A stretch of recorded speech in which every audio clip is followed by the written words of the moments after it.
चैन से नहीं बैठूंगा, सार्वजनिक पद पर 23 साल पूरे करने पर बोले पीएम मोदी, अभी बहुत कुछ करना बाकी। पहले गुजरात में मुख्यमंत्री और फिर केंद्र में प्रधानमंत्री के रूप में सार्वजनिक पद पर रहते हुए 23 वर्ष पूरे करने के मौके पर प्रधानमंत्री नरेंद्र मोदी ने सोमवार को भारतीयों को आश्वस्त किया कि वे जनसेवा के लिए बिना थके और भी अधिक जोश के साथ अथक परिश्रम करेंगे और तब तक चैन की सांस नहीं लेंगे जब तक कि विकसित भारत का सामूहिक लक्ष्य पूरा नहीं हो जाता।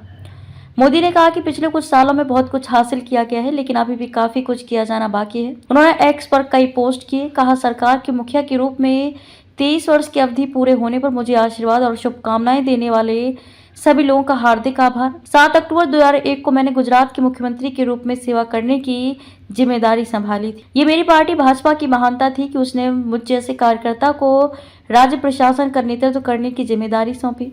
सीएम बनने पर कई चुनौतियां सामने थी। मोदी ने कहा कि जब मैंने मुख्यमंत्री का पद संभाला था तो गुजरात कई चुनौतियों जैसे 2001 का कच्छ भूकंप, इससे पहले सुपर साइक्लोन, भयंकर सूखा और कई दशकों के कांग्रेस का कुशासन जैसे लूट, सांप्रदायिकता और जातिवाद का सामना कर रहा था। जनशक्ति से प्रेरित होकर हमने गुजरात का पुनर्निर्माण किया और इसे प्रगति की नई ऊंचाइयों पर पहुंचाया, यहाँ तक कि कृषि जैसे क्षेत्र में भी, जिसके लिए राज्य को पारंपरिक रूप से नहीं जाना जाता था। उन्होंने कहा कि गुजरात के मुख्यमंत्री के रूप में उनके 13 वर्ष के कार्यकाल के दौरान राज्य सबका साथ सबका विकास एक उज्जवल उदाहरण बनकर उभरा, जिससे समाज के सभी वर्गों के लिए समृद्धि सुनिश्चित हुई। मोदी ने कहा कि 2014 में देश की जनता ने भाजपा को रिकॉर्ड तोड़ बहुमत दिया और उन्हें प्रधानमंत्री के रूप में सेवा करने का मौका मिला। 25 करोड़ से अधिक लोग गरीबी से बाहर निकले। मोदी ने कहा कि ये एक ऐतिहासिक क्षण था क्योंकि 30 वर्षों में पहली बार किसी पार्टी को पूर्ण बहुमत मिला था। उन्होंने कहा कि पिछले एक दशक में हम अपने देश के समक्ष मौजूद अनेक चुनौतियों का समाधान करने में सफल रहे हैं। 25 करोड़ से अधिक लोग गरीबी के चंगुल से बाहर निकल चुके हैं। भारत 5वीं सबसे बड़ी अर्थव्यवस्था बन गया है और इससे विशेष रूप से हमारे एमएसएमई, स्टार्टअप क्षेत्र तथा अन्य को मदद मिली है। उन्होंने कहा कि मेहनतकश किसानों, नारी शक्ति, युवा शक्ति और गरीबों के साथ साथ समाज के हाशिए पर पड़े वर्गों के लिए समृद्धि के नए रास्ते खुले हैं। पीएम ने कहा कि ये बड़ी बात है कि आज विश्व हमारे साथ जुड़ने, हमारे यहाँ निवेश करने और हमारी सफलता का हिस्सा बनने के लिए उत्सुक है। साथ ही भारत वैश्विक चुनौतियों से निपटने के लिए बड़े पैमाने पर काम कर रहा है, चाहे वह जलवायु परिवर्तन हो, स्वास्थ्य सेवा में सुधार हो, सतत विकास लक्ष्य हासिल करना। आपको बता दें कि प्रधानमंत्री मोदी ने 7 अक्टूबर 2001 को पहली बार गुजरात के मुख्यमंत्री के रूप में शपथ ली थी और इस पद पर लगातार 13 साल तक रहे।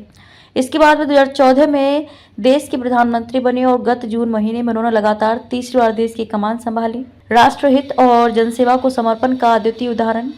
सोमवार को कई नेताओं ने मोदी को बधाई दी। गृह मंत्री शाह ने एक्स पर अपनी पोस्ट में लिखा कि एक व्यक्ति अपना पूरा जीवन राष्ट्रहित और जनसेवा को कैसे समर्पित कर सकता है। ये 23 वर्ष की साधना उस अद्वितीय समर्पण की प्रतीक है। उन्होंने लिखा कि मेरे लिए ये सौभाग्य की बात है कि मैं मोदी जी की इस यात्रा का साक्षी रहा हूँ। मोदी जी ने ये दिखाया कि कैसे गरीब कल्याण, विकास, देश की सुरक्षा व वैश्विक पहचान को मजबूती देने के कार्य समानांतर किए जा सकते हैं। शाह ने कहा, उन्होंने समस्याओं को टुकड़ों में देखने की जगह समग्र समाधान का विजन देश के सामने रखा। बिना रुके, बिना थके, बिना अपनी परवाह किए देश और देशवासियों के लिए समर्पित ऐसे राष्ट्र साधक मोदी जी को सेवा और समर्पण के 23 वर्ष पूर्ण करने पर बधाई देता हूँ। भाजपा के राष्ट्रीय अध्यक्ष जेपी नड्डा, केंद्रीय सड़क परिवहन मंत्री नितिन गडकरी, कृषि मंत्री शिवराज सिंह चौहान, शिक्षा मंत्री धर्मेंद्र प्रधान, राज्यसभा सदस्य अनिल बलूनी ने भी उनके इस काल को अतुलनीय और अनुकरणीय बताया।